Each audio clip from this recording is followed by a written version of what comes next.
अच्छा, एग्जाम्पल 16 में आपके पास प्रोबेबिलिटी डेंसिटी फंक्शन गिवन है, आपने फाइंड करना है डिस्ट्रीब्यूशन फंक्शन। ठीक है, joint probability density function given है।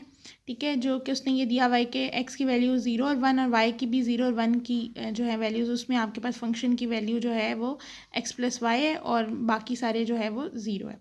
ठीक है, तो अब इसमें जो है वो बेसिकली 5 तरह का जो है ना आप कह लेंगे 5 टाइप्स के जो है ना इंटरवल्स बनेंगे, रीजन बनेंगे। ठीक है, तो अब जो इसने डिस्कस किया है, ज़ाहिर है हम जो लेस देन ज़ीरो वाला होगा रीजन से लेस, उनको तो हम डिस्कस ही नहीं करते, इस वजह से कि वो सारे ज़ीरो ही होते हैं।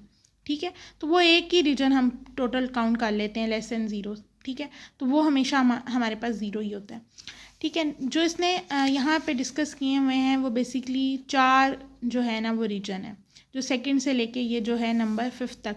मैंने सेकंड से यहाँ पे सेकंड और 5 लिखे हुए हैं, यानी कि मैंने 5 बनाए हैं टोटल, लेकिन उसमें से ये 4 जो हैं वो डिस्कस हो रहे हैं। ठीक है, अब हम इनको देख लेते हैं कि ये किस तरह से हमने अब जो अपना फंक्शन की वैल्यू ज़ाहिर इसको फाइंड आउट करना है, तो हम किस तरह से फाइंड आउट करेंगे। जो इसका फार्मूला अभी हमने पढ़ा कि हमने -इन्फिनिटी से एक्स की वैल्यू तक जाना है और -इन्फिनिटी से वाई तक।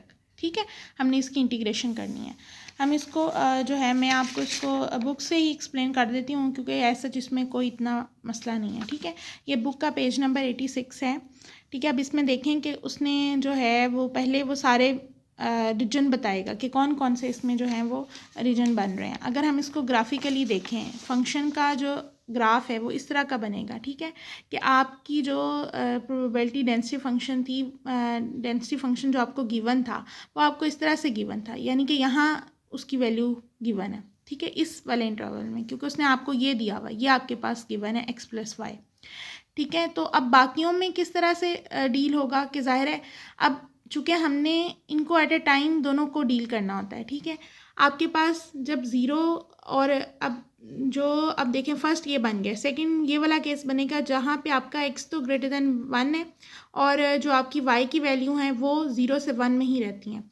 इसी तरह से फिर जो थर्ड बनेगा वहाँ पे आपकी वाई, आपका जो वाई है वो ग्रेटर देन 1 होगा और यहाँ पे आप लोग देख सकते हो कि जो एक्स की वैल्यू है वो 0 से 1 में ही है। इसी तरह से जो फोर्थ आपका क्वाड्रेंट बनेगा, इसमें फोर्थ जो रीजन बनेगा, उस फोर्थ रीजन में आपके पास क्या होगा कि अब वो 1 से दोनों ग्रेटर होंगे। एक्स भी आपका ग्रेटर देन 1 है यहाँ पे और वाई भी आपका क्या है, ग्रेटर देन 1 है।